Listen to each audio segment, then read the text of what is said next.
ഗ്രാമിക ന്യൂസിലേക്ക് സ്വാഗതം. കൂത്തുപറമ്പ് താലൂക്ക് ആശുപത്രിയിലെ ഡയാലിസിസ് സെന്ററിന്റെ പ്രവർത്തനം വിപുലീകരിക്കുന്നതിന്റെ ഭാഗമായി ആലോചനാ യോഗം ചേർന്നു. നഗരസഭയുടെ കീഴിലുള്ള ജീവനം കിഡ്നി പേഷ്യന്റ് വെൽഫെയർ ചാരിറ്റബിൾ സൊസൈറ്റിയുടെ ആഭിമുഖ്യത്തിൽ ജനകീയ ഫണ്ട് ശേഖരണം നടത്തുന്നതിന്റെ ഭാഗമായാണ് യോഗം സംഘടിപ്പിച്ചത്. നഗരസഭാ ചെയർപേഴ്സൺ വി സുജാത ഉദ്ഘാടനം ചെയ്തു. എന്ന് പറഞ്ഞാൽ നമുക്കറിയാം, ഡയാലിസിസ് ആരംഭിച്ചു കഴിഞ്ഞാൽ അതിന്റെ ജീവിതകാലം മുഴുവൻ അത് തുടർന്നുകൊണ്ടേയിരിക്കണം. അപ്പൊ രജിസ്റ്റർ ചെയ്ത മുഴുവൻ ആളുകൾക്കും പെട്ടെന്ന് തന്നെ ഇത് ചെയ്യാനുള്ള സൗകര്യം ചെയ്തു കൊടുക്കാൻ നമുക്ക് സാധിക്കുന്നില്ല. അപ്പോൾ 4 ഷിഫ്റ്റ് പ്രവർത്തിച്ചാൽ പോലും ഈ രജിസ്റ്റർ ചെയ്ത മുഴുവൻ ആളുകളെയും ഉൾക്കൊള്ളാൻ നമുക്ക് സാധിക്കാത്ത ഒരു സാഹചര്യമുണ്ട്. അതുകൊണ്ട് അതിന്റെ ഒരു കുറച്ചുകൂടി നമ്മൾ വിശാലമായി ചിന്തിച്ചുകൊണ്ട് നല്ല മനസ്സുള്ള എല്ലാവരുടെയും സഹായം തേടിക്കൊണ്ട് ആ ഒരു 3ാമത് ഒരു ഷിഫ്റ്റ് അടിയന്തരമായി തുടങ്ങാനും, അതുപോലെ നിലവിലുള്ള ഷിഫ്റ്റ് പ്രവർത്തിക്കണമെങ്കിലും ഫണ്ട് വേണം.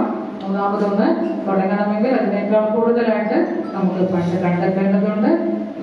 പറ്റുമെങ്കിൽ 4 ഷിഫ്റ്റ് തന്നെ പ്രവർത്തിപ്പിക്കാൻ. അതുപോലെ ഇപ്പോൾ 10 മെഷീനുകളായിരുന്നു 2018 നമുക്ക് ഈ ഡയാലിസിസിന് വേണ്ടി ഉണ്ടായിരുന്നത്. അതിലൊന്ന് സ്റ്റാൻഡ് ബൈ ആയി വെക്കുകയും 9 എണ്ണം പ്രവർത്തിക്കുകയാണ് ചെയ്യുക.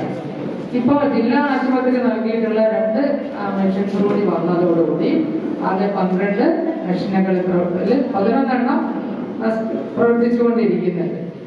നഗരസഭാ സ്റ്റേഡിയം പവലിയിൽ നടന്ന യോഗത്തിൽ കെ അജിത അധ്യക്ഷയായി. Doctor Anilkumar, doctor K V Ali, K Shameer, K V Rajeesh, M V Sreeja, K R Aji, K Dhananjayan, M Sukumaran, N K Sreenivasan, doctor A Joseph, Abdul Sathar, P C Pokkuhaji, C P O Muhammad തുടങ്ങിയവർ സംസാരിച്ചു. Mooriyad Muslim Jamaath committee president C P Abdulla 50,000 രൂപയുടെ ചെക്ക് നഗരസഭാ ചെയർമാന് കൈമാറി. നഗരസഭയിലെ രാഷ്ട്രീയ, സാമൂഹിക, സാംസ്കാരിക മേഖലയിൽ പ്രവർത്തിക്കുന്നവർ, വ്യാപാര, വ്യവസായ, വിദ്യാഭ്യാസ മേഖലയിലുള്ളവർ, സന്നദ്ധ സംഘടനാ പ്രതിനിധികൾ, അഭ്യുദയകാംക്ഷികൾ തുടങ്ങിയവർ യോഗത്തിൽ പങ്കെടുത്തു. 400-ൽ പരം പേരാണ് താലൂക്ക് ആശുപത്രിയിൽ ഡയാലിസിസിന് അപേക്ഷ നൽകി കാത്തുനിൽക്കുന്നത്. 3ാമത് ഷിഫ്റ്റ് ആരംഭിക്കുന്നതിന് ഭാരിച്ച സാമ്പത്തിക ചിലവ് വരും. ഇതിനായാണ് ജനകീയ ഫണ്ട് സമാഹരണം നടത്തുന്നത്. സമ്മാന കൂപ്പൺ മുഖേനയും വ്യക്തികളെ സമീപിച്ചും മത്സര പരിപാടികൾ സംഘടിപ്പിച്ചും ഫണ്ട് സമാഹരിക്കാനാണ് തീരുമാനം. ഗ്രാമിക ന്യൂസ്, കൂത്തുപറമ്പ്.